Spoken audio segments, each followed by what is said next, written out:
Roth versus pre-tax is a loaded subject because it can get complicated pretty quick. So today, we're going through the basics to help lay your foundational knowledge for you to build on.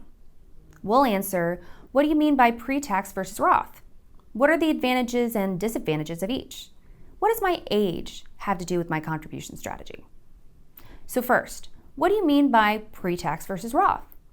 Let's talk terminology first.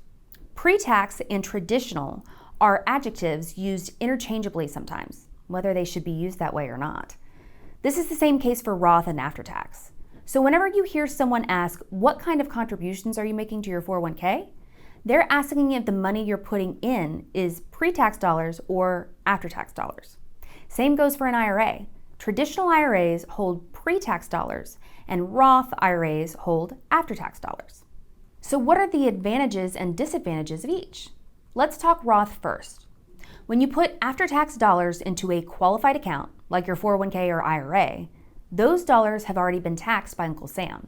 And since those dollars have already been taxed, those dollars can be invested and grow without worry of ever being taxed again.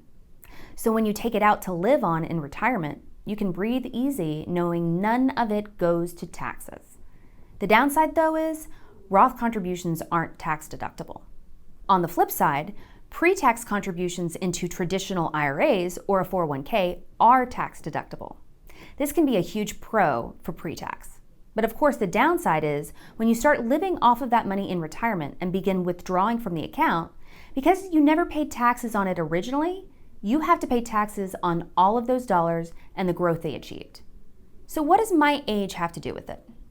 When deciding as to whether or not to make pre-tax or after-tax contributions to your IRA or 401k, it's all about the tax strategy.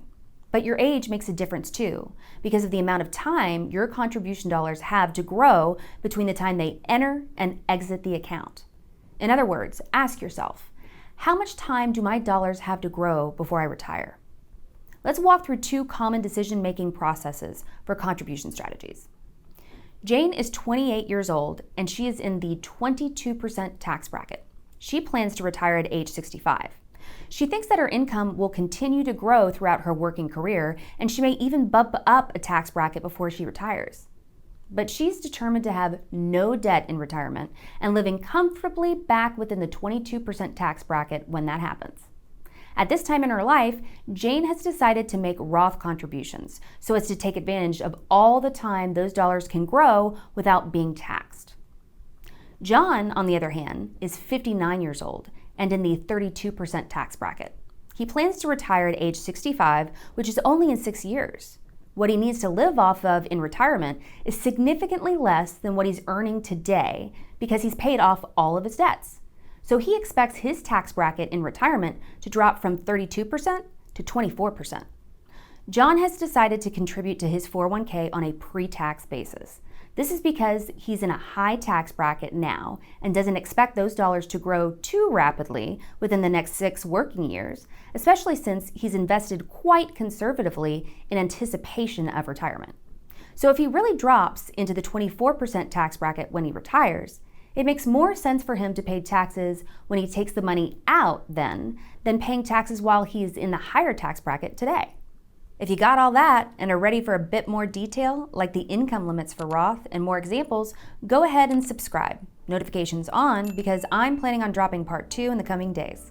In the meantime, you can always give us a call, email us, or visit our website. See you again soon.